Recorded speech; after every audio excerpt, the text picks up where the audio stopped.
artificial. Você vai continuar fazendo música, mesmo com a inteligência artificial substituindo os músicos e os artistas? Qual é a relação entre inteligência artificial, música, filosofia e cultura? Quem vai me ajudar a responder essas áridas perguntas é o Rogério Skylab, conhecido por suas performances marcantes, letras irreverentes, experimentação ao extremo, até ao nível da escatologia. Ele que sempre trilhou um caminho à margem do convencional, hoje é um artista cult, independente e pioneiro no uso da inteligência artificial no Brasil. Ele lançou recentemente 2 clipes construídos com inteligência artificial, eu assisti os 2 várias vezes. São vídeos que me deixaram muito impressionados porque eu me senti assistindo às alucinações do próprio Rogério Skylab. Então, imagina esse sentimento como deve ser. Rogério, você passou do vinil para o streaming, na máquina de escrever, para o smartphone, do Jô Soares, da primeira vez que eu te vi, ao Danilo Gentili. Qual foi o seu primeiro contato com o computador? E como é que foi essa... Quando é que você percebeu que a máquina ela ia afetar o seu trabalho artístico, né? Você sabe, ô Miguel, é um prazer estar conversando com você. E essa tua pergunta é fundamental, né? Porque essa pergunta está na base da minha exploração da inteligência artificial. Ela está na base, porque eu me considero um artista na fronteira, na passagem das tecnologias. O meu primeiro disco, Miguel, foi em vinil. Foi a época do vinil ainda. É o disco Fora da Grey, não é? Foi o meu primeiro disco em vinil. Logo em seguida, a tecnologia mudou. Passou a ser uma outra mídia, passou a ser o CD, né? E moral da história, 80% da minha obra ela está registrada em CD, porque era a época do CD, era a época desse vinil, né? E com a passagem do tempo, o CD foi desaparecendo e foi vindo o streaming, né? E as plataformas, né? Em que a gente atualmente está inserido, né? Então eu me considero um artista de fronteira, né? Vivendo essas 3 tecnologias completamente diferentes. E agora, sob o signo da inteligência artificial, não é? Que, assim, para mim é uma grande revolução. Você sente na inteligência artificial alguma grande mudança que você já tenha sentido antes? Por exemplo, quando surgiu a internet, na época da internet, do streaming, você estava consciente de que aquilo seria o futuro, como hoje a gente tem em relação à inteligência artificial? Eu não tenho dúvida, eu não tenho dúvida. É claro, né, Miguel, que a inteligência artificial ela deva ser regulamentada, né? Porque ela pode gerar verdadeiros monstros no campo da política, né? Então a gente tem que tomar muito cuidado e tem que ser de fato regulamentado. Agora, no campo da arte, eu cada vez estou convencido de que a inteligência artificial é um grande benefício, né, para o artista, entendeu? É muito curioso, Miguel, que quando eu lancei esses 3 clipes, eu lancei numa diferença de tempo quase pequena, insignificante, pouco, coisa de 10 dias, assim, entre um e o outro, né? Choveram algumas críticas, né? Choveram. Que tipo de críticas o pessoal faz, assim? Essas críticas, elas fazem parte de de qualquer mudança, não é? De qualquer mudança, né? Você veja, até Mas é hoje... uma crítica contrária. Você está acabando com a arte. Isso não é... Não, Qual é o e teor? além disso, eu acho que a crítica principal é a questão do pessoal, né? Porque você eliminaria pessoas que poderiam estar trabalhando, né, nesse videoclipe, né? Você está cortando o campo de trabalho. Bom, eu sou da época que eu vivi essas mudanças, entendeu? E cada vez mais essas mudanças vão ser cada vez maiores, né? Vai haver enxugamento por parte das empresas? Vai haver enxugamento. Isso aí faz parte do mundo moderno. E a gente tem que lutar, né? Seja através dos sindicatos e tal. Mas, assim, é irreversível esse movimento da tecnologia e, consequentemente, do enxugamento de pessoal. Isso aí é. Eu me lembro, eu era funcionário do Banco do Brasil, e eu me lembro que quando começou a surgir essas tecnologias no banco, a gente já discutia isso no sindicato. Vai haver enxugamento, vai haver final, sabe? Esse caminho é um caminho irreversível, né? E que a gente tem que lutar, né? Para tentar diminuir o impacto trágico no campo de trabalho. Isso aí é inevitável, não tem jeito. Você no seu dia a dia usa alguma inteligência artificial, que é a sua principal? Como é que Não, lida com a inteligência artificial? eu sou uma pessoa muito ligada à internet. Sempre fui, né? Eu sempre gosto de contar essa história que em plena década dos anos 90, século passado, quando me apareceu a internet, né? E a internet começou a ser democratizada, né? E eu vi aqueles chats de conversação, né? Eu sabia que ali estava uma revolução. Ali estava uma revolução, ali estava o germe de uma revolução, Sim. né? Da interação das pessoas, da interatividade. Ali mudou tudo, né? Você veja, a indústria da música desapareceu, mudou tudo. Não é que aí é aquela tal história vai acabar, não vai acabar. Né? As grandes gravadoras, através das plataformas digitais, elas continuam ganhando dinheiro. Elas continuam com dinheiro, elas não estão. Sabe? Agora, mudou o formato da indústria. Mudou o formato da indústria. Né? E eu, desde dos primórdios da minha carreira artística, eu já sabia que, desde o início, eu já estava trabalhando com a música independente. Né? Porque é claro que hoje ainda existe uma som livre, né? Existem ainda algumas gravadoras, mas o formato da música hoje é a música independente. Né? Não é mais aquela antiga gravadora multinacional que vai fazer o marketing do artista, vai promover o artista. Não existe mais isso. Né? Mudou o formato da indústria. Né? E eu acho que através da inteligência artificial é a mesma coisa. Você veja, Miguel, se eu tivesse que produzir esses clipes que eu acabei de produzir via inteligência artificial, se eu tivesse que produzir aquilo, aquela profundidade de imagens, aquela qualidade de imagens, via câmera, via película, era impossível em termos de custo, era impossível. Como é que eu ia gerir a profundidade daquelas imagens através de câmera, de película? O custo que não seria isso seria absolutamente impossível. Né? A Os mesma seus coisa. clipes, eles ilustram essa característica da inteligência artificial que eu costumo sempre falar. Ela é algo que expande a nossa capacidade de se expressar.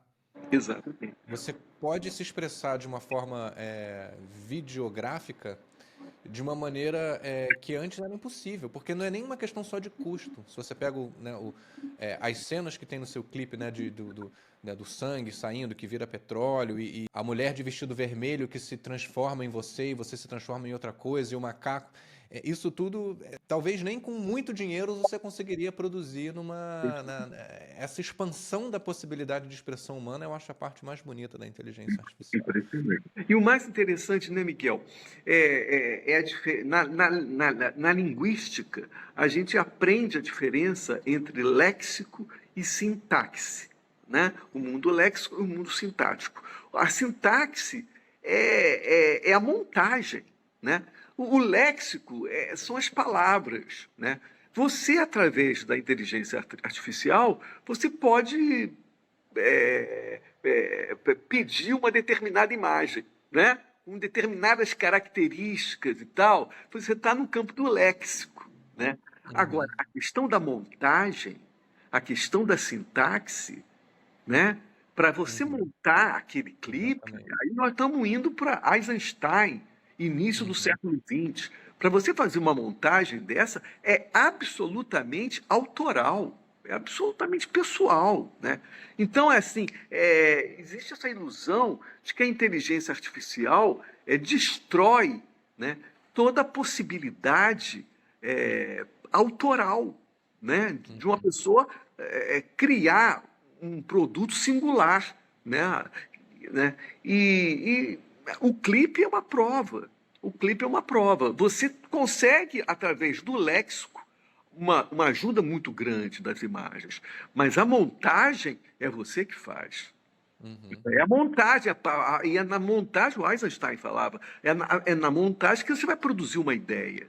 Né? E aí continua sendo absolutamente singular, pessoal. Né? Então a inteligência artificial ela vem em auxílio, não é? Ela não vem para substituir nada, para superar o homem, né? Não, ela Uhum. vem em auxílio, né? É isso. Você usa o chat GPT? Você conversa com a inteligência artificial todo Não tem dia? o Não? menor interesse. Através do Nunca chat conversou. GPT, você pode até produzir. Outro dia, um rapaz estava conversando comigo falando sobre isso. Você pode criar uma poesia barroca. Né? Isso. Uma barroca. Né? Mas eu acho que ainda assim vai ficar faltando os elementos irredutíveis, que são os elementos humanos, né? Que vão dar singularidade àquele poema. Né? Então, assim, não dá para você prescindir da questão autoral. Né? A questão autoral tem que estar presente, né? Não tem jeito. E como é que surgiu a ideia de fazer o clipe? O primeiro clipe foi o Mictório, né? Vitória. É. Como é que foi Você teve a ideia ou foi o Arnaldo? Como é Não, que... não, não foi o Arnaldo. O Arnaldo já vinha trabalhando, trabalhou para alguns artistas importantes, como Titãs, Lobão, né? E ele chegou a trabalhar em alguns clipes para esses artistas e ele me deu essa ideia. Eu falei, maravilhosa, né? E aí nós fomos construindo, a duas mãos, a quatro mãos, né? A gente foi construindo o argumento do clipe, né? E muitas daquelas ideias são, por exemplo, no clipe Você Vai Continuar Fazendo Música, é um delírio, né? É um delírio absoluto, aquilo ali é uma loucura, aquilo é um labirinto, né? E tal, de imagens, né? E tal. Eu fiquei muito satisfeito com o resultado, eu fiquei muito Como é feliz. que, como é que foi o seu processo com ele? Você falou, então vamos fazer o clipe. Aí vocês sentaram, discutiram como é que seria o argumento, foram usando a inteligência artificial, cena por cena. Como é que foi a construção do clipe? Então, não, nesse aspecto, eu deixei absolutamente ele livre, né, para produzir. A única coisa que eu fiz foi mandar algumas fotos para ele, né, mandar algumas fotos para ele poder Hum. utilizar dentro, né, Fotos reais, fotos suas. fotos reais. Mandei algumas fotos reais, né, e ele, no brilhantismo dele, ele conseguiu produzir belos clipes. Agora, isso que é o mais importante, né, Miguel? É saber que ele vem da câmera. Ele é um cineasta, entendeu? Então, ele poder trabalhar, por exemplo, agora em breve, a gente vai voltar a trabalhar num clipe num moldes tradicional, moldes tradicionais, com câmera, com película. É isso aí, entendeu? Uma coisa não elimina a outra, né? Na tua Uhum. casa, provavelmente você tem vinil, você tem CD, né? E você tem Streaming. streaming, né? O problema é que o brasileiro, país de terceiro mundo, tem essa mania de botar no Streaming. lixo todas as mídias que foram usadas no passado. Isso é muito triste, né? Você vai no Japão, em Tóquio, você vai claramente conseguir qualquer mídia, vinil, CD, sabe? É isso, é poder conviver com esses tempos diferentes. Não é uma coisa de eliminação, entendeu? É isso que eu quero dizer. Você prefere o que para se inspirar hoje? O ruído da internet ou o silêncio do analógico? Não, você sabe que o ruído da internet é extremamente sedutor. É extremamente sedutor. Se bobear, eu sou capaz de passar uma madrugada rodando o Instagram. É terrível, isso é terrível. Né? E você tem que lutar contra isso. Eu lutei a minha vida toda, sabe, o Miguel? Eu era uma pessoa. Hoje não, depois da pandemia, o meu mundo mudou muito, sabe? Mas até a pandemia, eu era um cara que resistia. Eu era uma pessoa que entrava numa biblioteca pública, né? E ficava umas 6 horas estudando ali. Entendeu, cara? Então, assim, eu sabia que eu estava num mundo, né? Mas, ao mesmo tempo, por exemplo, eu frequentava muito a biblioteca da PUC, né? Mas eu levava o meu notebook, né? E muitas vezes eu dispensava o livro. Eu estudava os textos diretamente da internet. Entendeu? Como é que é? Quer dizer, tá me entendendo? Quer dizer, você utiliza a tecnologia, né? Mas ao mesmo tempo você não está abrindo mão, né? De trabalhos, né? De estudos. Eu estou lá usando a tecnologia. Então, quer dizer, a tecnologia não substituiu livro nenhum. O livro está Uhum, tá ali na tela do computador. Eu estou aqui com uhum. papel anotando os pontos mais importantes do texto. Está me entendendo? Quer dizer, a tecnologia, ela vem a favor, ela não vem substituir nada, né? Você acha que isso é uma característica mais brasileira do que de outros países, Eu essa acho coisa de... de abrir mão, né? De esquecer o passado, né? Esse é um problema, de esquecer o passado. Então, por exemplo, a experiência do livro é uma experiência irredutível. Eu vou usá-la para a vida toda, né? Agora, Uhum. tem um espaço, por exemplo, eu antigamente o espaço da televisão era muito grande, né? Hoje a televisão cada vez mais está sendo reduzida, né? Hoje eu acredito que provavelmente só as antigas gerações ainda utilizem muito a televisão, mas as novas gerações, televisão perdeu, né? Perdeu. Agora, a televisão está na minha sala. Se eu quero ver um jogo de futebol, se eu quero, a televisão está na minha sala. Mas o tempo diante dela se perdeu, não é mais o mesmo tempo, né? Então é isso. Eu acho que a gente vai utilizando, o tempo vai mudando, né? Eu não passava tanto tempo na frente do Instagram como hoje eu passo, Hoje entendeu? você usa, o que mais usa é o Instagram, a rede que mais usa, mais do que o TikTok, YouTube, é o Instagram. Eu uso mais o Instagram. Quer dizer, no meu trabalho eu uso todas, né? Eu tenho Uhum. meu trabalho está no TikTok, está no Facebook. Tem gente que eliminou o Facebook, né? É. Está em todos. Meu trabalho está em todas as redes, né? E tal. Mas eu te confesso que hoje eu perco mais tempo na internet diante do Instagram. Não há dúvida nenhuma. Entendeu? Agora, como eu te falei, uma luta, uma resistência para, por exemplo, a experiência do livro não se perder. Né? Então, a Uhum. gente tem que cavar, porque o tempo moderno te leva para Instagram, entendeu? Então tem que haver um movimento contrário de resistência, entendeu? Para você não virar um robô, né, cara? Eu acho isso. Você sente que a leitura ficou menos prazerosa por causa do Instagram, a ponto de você ter que lutar para ler? Não sei se é menos prazerosa, não sei se é isso. Mas eu diria para você, Miguel, que o próprio ato de leitura mudou. O próprio processo de leitura mudou. Entendeu? É, porque hoje a nossa mente está muito ligada ao fragmento. E o Instagram, ele elevou o fragmento ao máximo de potência. Né?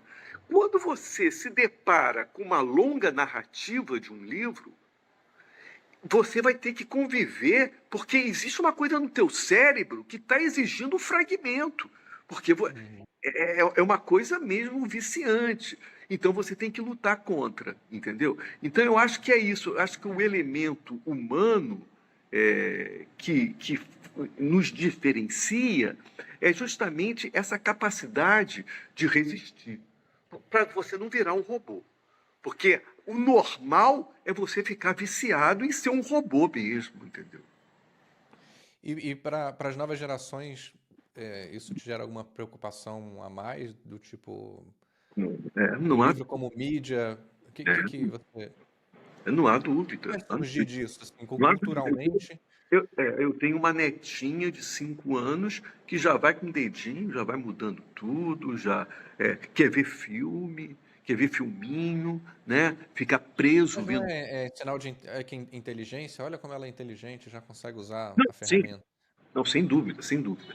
Porém, eu acho que o grande desafio da minha geração, né, é justamente não fazer com que essa menina de 5 anos de idade ela esteja aberta ao passado. O passado não pode, como eu te falei, o passado não pode ser colocado na lata do lixo. Isso é uma característica do terceiro mundo, né?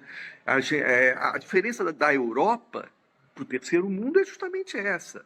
A Europa tem tradição, tem uma luta com o passado, né? De resistência, né?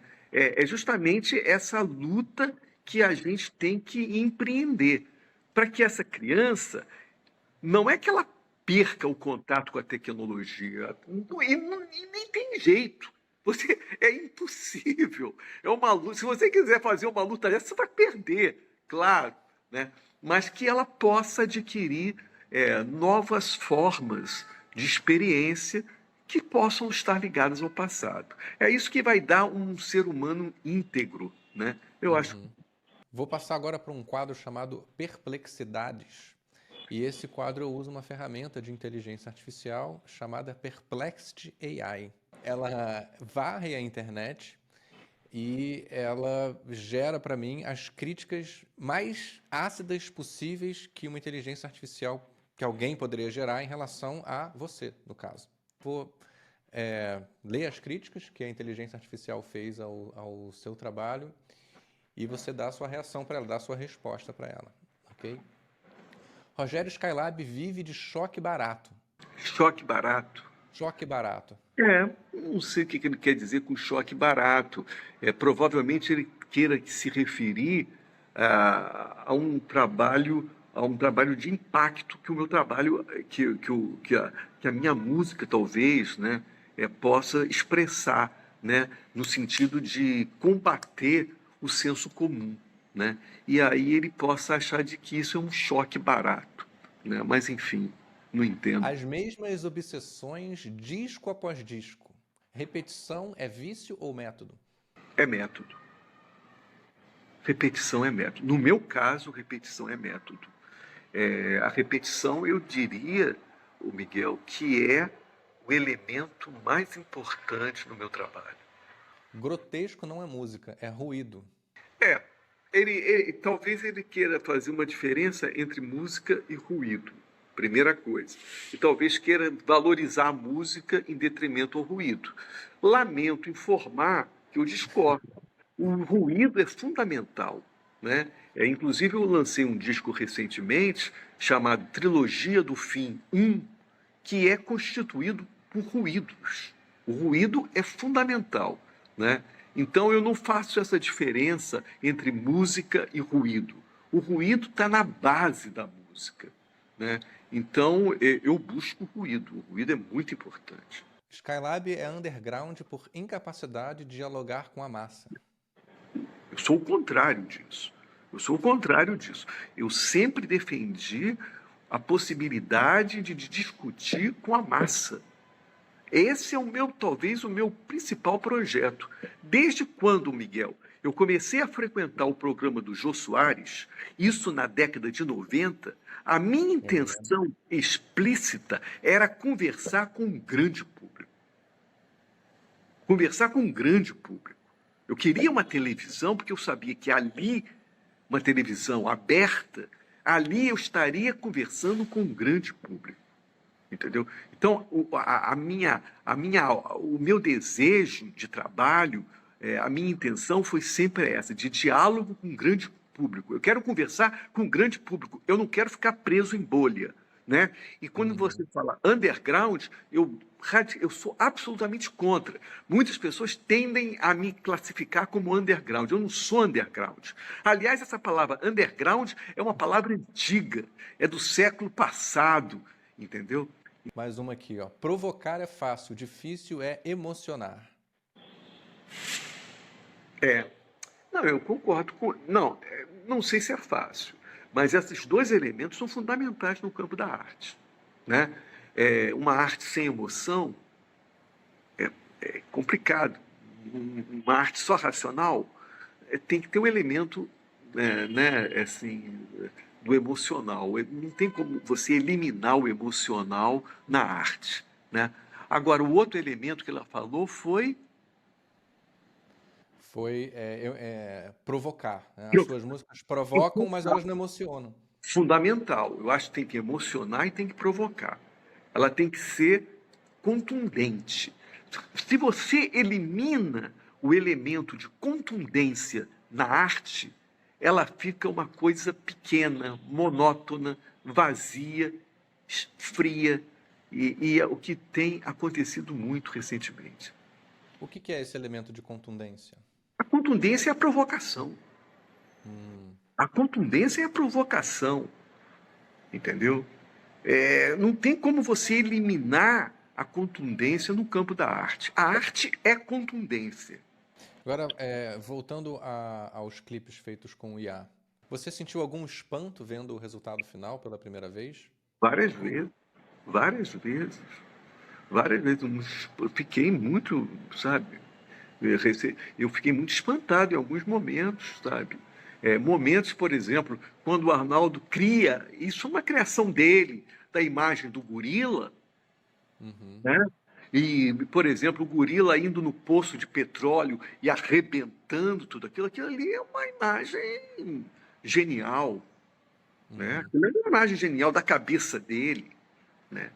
Então, assim, teve muitos momentos dos clipes que, sabe, o Skylab's Wake, que você não chegou a citar, tem momentos que me parece Ingmar Bergman, né? Parece aquele cinema sueco do Bergman, levando o caixão, naquela imagem preta e branca, último, né, o sétimo selo, né?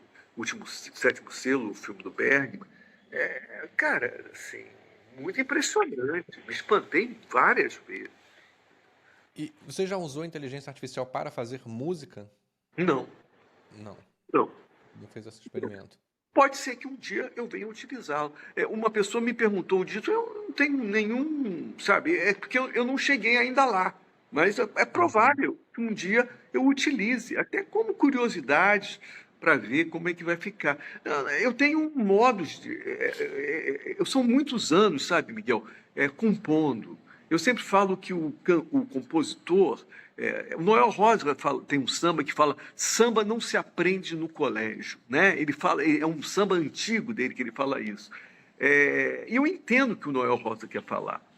A canção você aprende compondo, fazendo. Se você for estudar música na Berklee Institute, você não vai voltar lá e vai saber fazer uma canção. Você não vai saber fazer uma canção como o Cartola fazia. Entendeu? A teoria não vai te dar elemento para você fazer uma canção, né? O cancionista, ele aprende a fazer canção na prática, entendeu? Então eu tenho um método prático de fazer canção durante anos, entendeu? Vai ser muito difícil abandonar esse processo, está incorporado a mim. Agora, nada me nega, nada me negaria, eu negaria tentar experimentar fazer através da inteligência artificial uma canção. Não tem problema nenhum. E a inteligência artificial, ela atua fazendo a letra para você, ela de uma certa maneira faz você deixar de aprender a fazer a letra por si só. É. É uma coisa muito interessante esteticamente. É uma forma de você fugir da tua razão. Entendeu?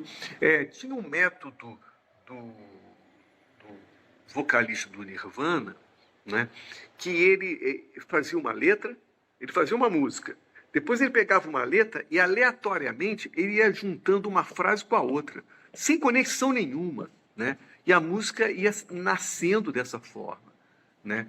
Que é uma forma absolutamente aleatória, não passa pela razão. Está apenas fazendo uma combinação aleatória, né? Eu acho Uhum. que, nesse sentido, é interessante para a arte contemporânea você fugir um pouco do elemento racional, né? O elemento racional dominando tudo, a cabeça dominando tudo, né? Você poder fugir disso. Eu acho isso positivo. E a inteligência artificial ela traz esse surrealismo, Exato. exatamente esse surrealismo, ela pode trazer esse surrealismo. Então você não vê a profissão de músico ameaçada pela De IA, de forma nenhuma. forma nenhuma. De forma nenhuma. Entendeu? E é Eu como eu tenho te vários. E é como eu te falei, né, Miguel? Eu gravei esses 3 clipes através da inteligência artificial e já tenho já previsto uma nova gravação no método tradicional, né? E Muito bom. provavelmente eu vou seguir com inteligência artificial também, compondo. É conviver com as diferentes tecnologias. Esse que para mim é o maior barato.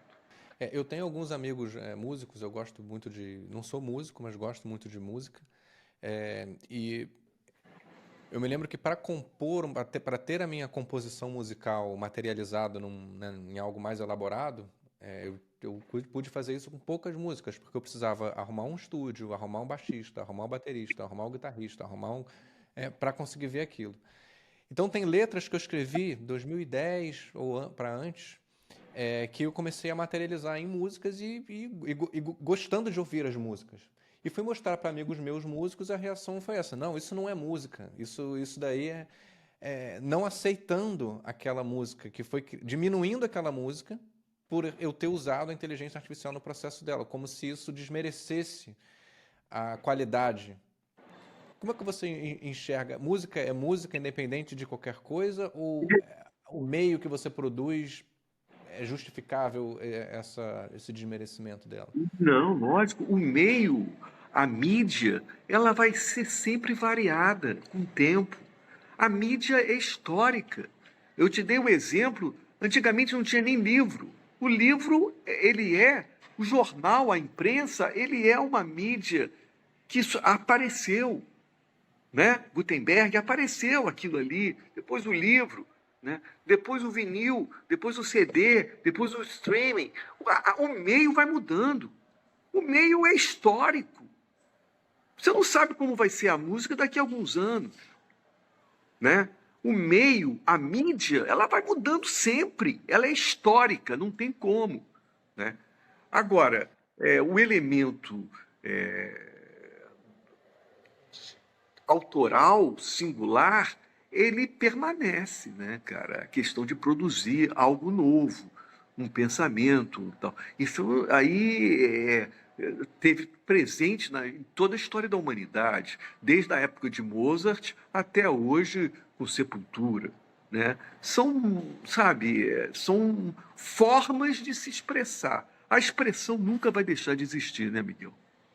E por que tantos artistas são contra a inteligência artificial? Ô, Miguel, quando o, a música passou para ser streaming, quantas pessoas, quantos artistas não falaram mal?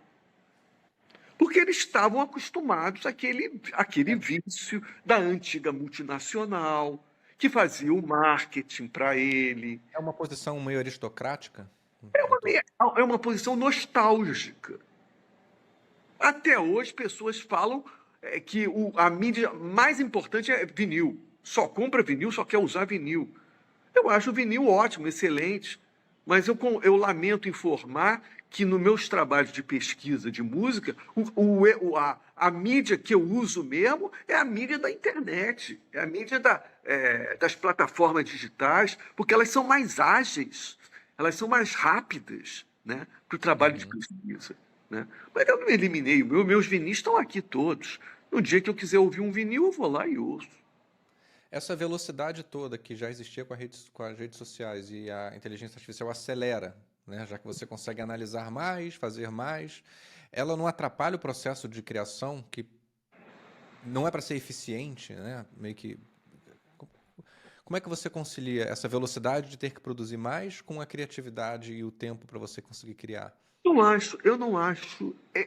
Existe uma diferença. Por exemplo, quando eu falei para você lá no início do processo de leitura, né? Vamos pensar. O processo de leitura de uma pessoa no século XIX.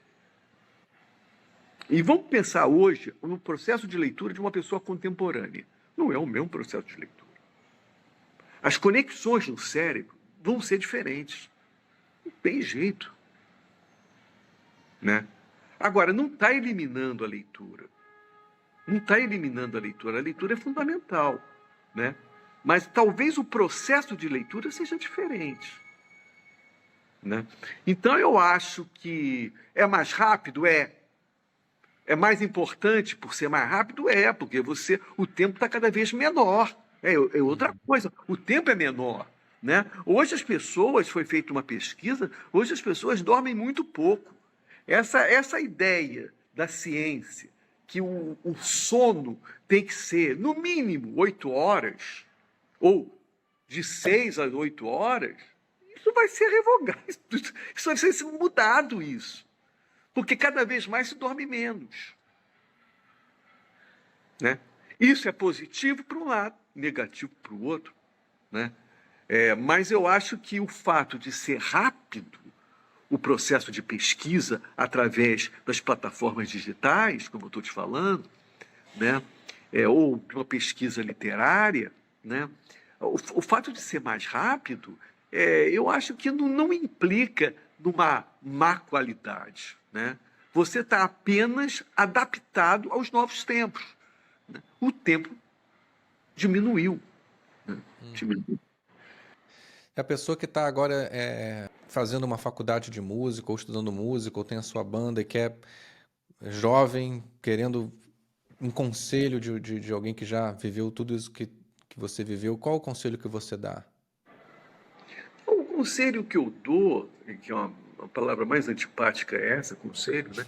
Mas, assim, você tem que viver o seu tempo.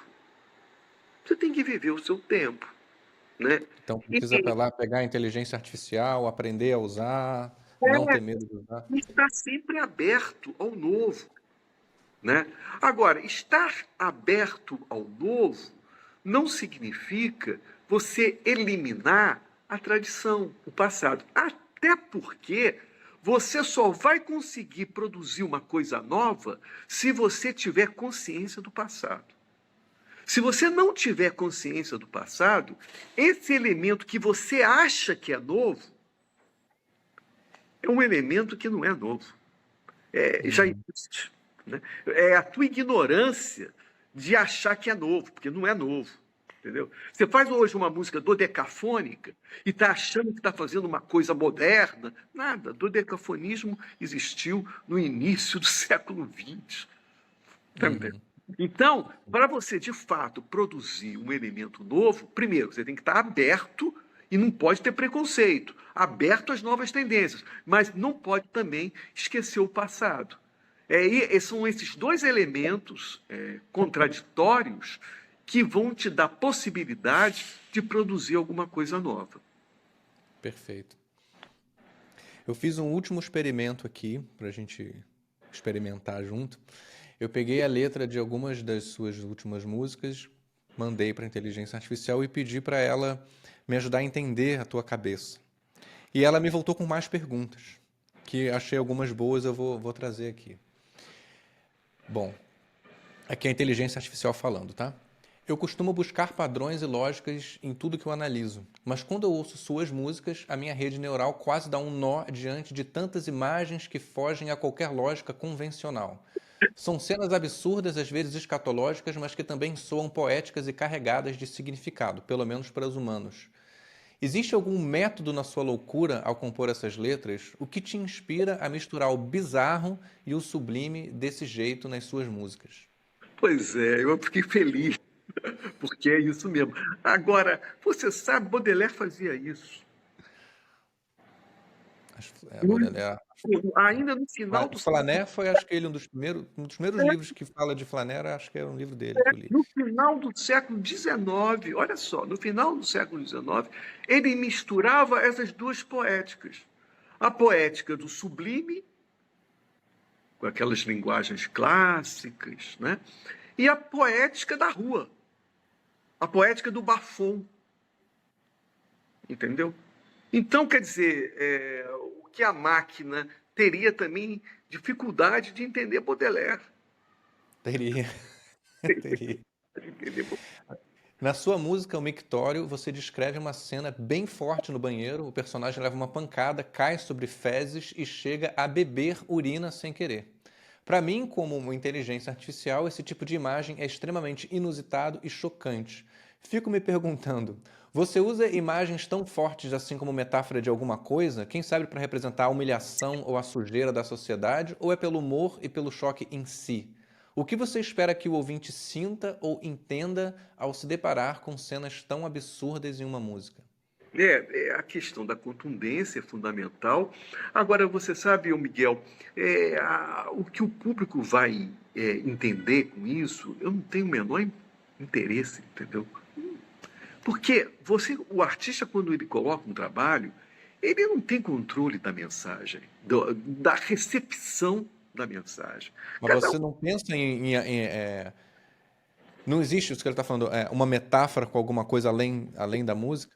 É possível que exista essa metáfora, né? E as pessoas, na verdade, o artista ele trabalha através desses dois métodos, o inconsciente e o racional, entendeu? Então, muitas vezes, se você me perguntar por que você produziu essa imagem, se você quiser que eu fique racionalizando Não isso, vai. vai ser complicado, né? É complicado, porque tem um lado inconsciente na produção de arte que você não pode esquecer isso, né? Agora, a recepção, e evidentemente isso que você falou da metáfora, sim, claro, tem muito elemento da metáfora. Agora, quem vai dar conta disso são os analistas, são os críticos, Uhum. né? No meu caso, eu consigo fazer as duas coisas. Eu tenho livros de crítica musical, de pesquisa musical. Eu trabalho com livros, sabe? Eu lancei recentemente um livro chamado A Melodia Trágica, né? E foi ensaios sobre a canção, entendeu? Então, eu entendo que a análise dessas metáforas vai ser feita pelo crítico, né? Mas eu acredito que o ouvinte normal, ele tem a sua compreensão, né? Eu antigamente me reagia um pouco quando me tentavam me classificar como comediante. Porque a minha intenção de trabalho, de arte, não era a intenção de humor, nunca foi, né? Mas hoje eu tenho uma tolerância. O cara acha que é comédia, então deixa ele pensar, entendeu, cara? Cada um pensa o que ele quiser, entendeu? O que ele pode pensar, né, cara? Agora falando da música, você vai continuar fazendo música? A música inteira é construída em uma forma de perguntas, quase um interrogatório existencial. Nela você menciona um agiota esperando na porta, gravadoras fechando, músicos alternativos desistindo, diz que nunca ganhou dinheiro com música e chega a afirmar que a esperança não existe, a esperança é o caralho. É um retrato bem sombrio e franco das dificuldades de ser artista. Como inteligência artificial, eu pergunto como essas perguntas refletem dilemas reais que você ou os músicos próximos já enfrentaram. E o que te inspirou a expor essas dúvidas de forma tão direta na letra? Você estava externalizando as suas próprias inseguranças ou tentando provocar outros artistas a refletir sobre por que continuar?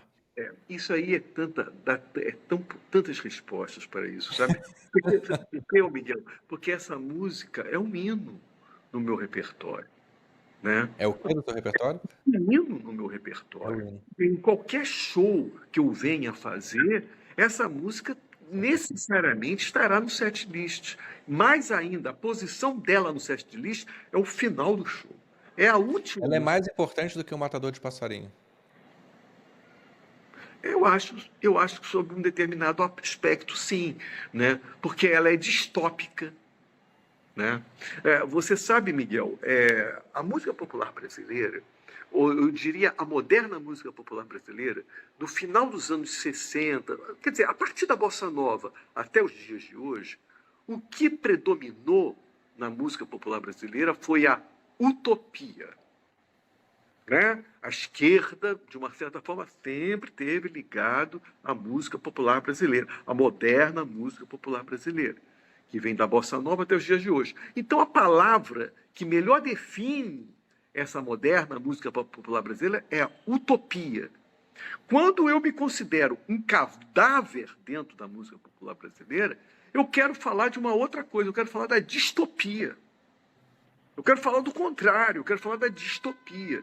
Então, esse universo sombrio que você acabou de sublinhar, que a máquina acabou de sublinhar na música, você vai continuar fazendo música, é a distopia. Né? Ele vai na contramão do que sempre predominou na música popular brasileira, que é um movimento que é uma expressão utópica. A utopia é a característica fundamental da música popular brasileira. E o humor nessa história toda? Eu notei que mesmo em meio à frustração, você insere pitadas de humor ácido, como sugerir que o músico faça um curso de informática ou comentar que até as crianças te acham louco. Essa mistura de comédia e desespero é intencional para deixar as verdades amargas mais palatáveis?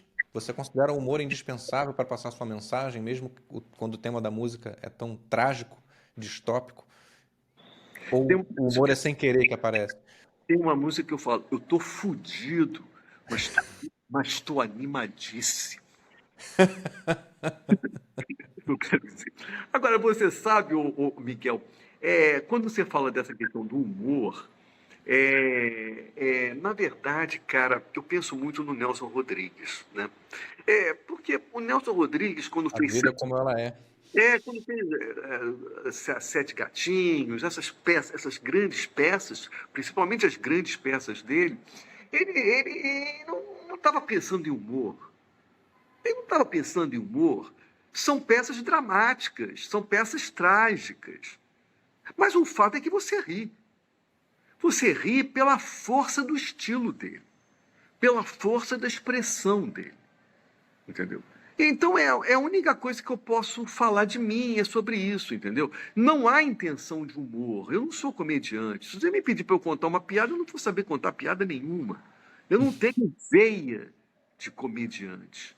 Né? Então a minha intenção ao compor as músicas não é intenção de humor. Mas eu sei que tem muita gente que ri. E ri em razão dessa força da expressão. É isso. E para terminar, você que é um sujeito bastante sincronizado com o seu tempo, quais são os seus maiores medos em relação à tecnologia hoje?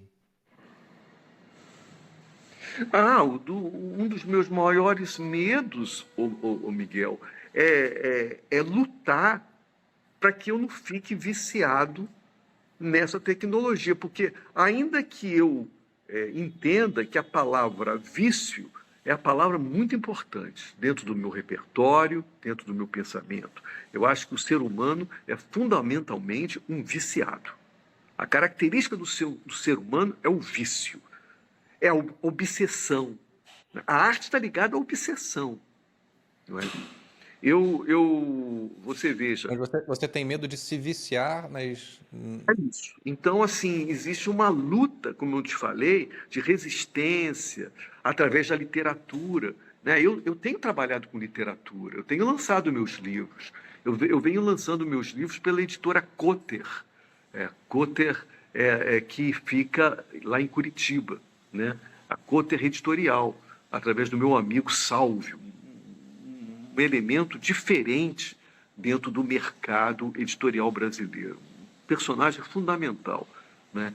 E uma das formas de eu resistir, né, de lutar contra esse vício que nós temos, a nossa natureza é viciante, é através da literatura. Né? Então, através da literatura, eu venho produzindo meus livros, venho produzindo meus ensaios, minhas poesias. Né? Você encontra tudo isso na Cotter Editorial. Muito bom, poderia aqui ficar o dia inteiro conversando. Foi para mim uma grande honra essa conversa. Queria te agradecer mais uma vez. Pedir para você que assistiu o vídeo até aqui, curtiu o vídeo, me seguir nesse canal. Isso ajuda a inteligência artificial desta rede a mandar isso para mais pessoas. E Rogério Skylab, muito obrigado mais uma vez pela conversa, pelos ensinamentos. E pediria aí as suas palavras finais para os nossos ouvintes. Miguel, eu fiquei com medo do caralho dessa entrevista. Vou te Ah, explicar. é? Vou te explicar, vou te explicar por quê. Porque eu achei que você ia me fuzilar com perguntas sobre inteligência artificial. E eu não sou um especialista em inteligência artificial. Eu estava até pensando, pô, eu tinha que entrevistar o meu cineasta, o Arnaldo Belotto, que esse sim, né? Mas eu não sou um especialista em inteligência artificial. Então eu fiquei pensando, será que o Miguel tá querendo me fuzilar com perguntas especializadas em inteligência artificial, que afinal é o teu tema, né? Uhum. Mas não foi isso, foi maravilhosa a entrevista e gostaria de poder passar essa entrevista para o meu público, porque foi muito, foi muito bacana, Bom, gostei muito dele. eu que agradeço. Eu estou muito interessado nos últimos, como alguém que trabalha com inteligência artificial, transformando máquinas em objetos mais inteligentes há muitos anos. Eu, de uns tempos para cá, comecei a ficar mais interessado na inteligência dos humanos que usam a máquina. Então, tenho tido essas conversas com pessoas que têm um desejo, né, ou uma conexão com a tecnologia, com os meios digitais para se expressar, para entender, para fazer um retrato desse tempo, né? O que um cantor como o Skylab pensa dessas tecnologias, o que um filósofo pensa, e aí fazer esse retrato, né? Tentar fazer esse retrato a partir dessa minha visão também mais racional, né? Mais artificial, vamos colocar assim. Mas é isso. Obrigado aí mais uma vez, foi incrível. Um beijo para todos, foi maravilhoso. Valeu.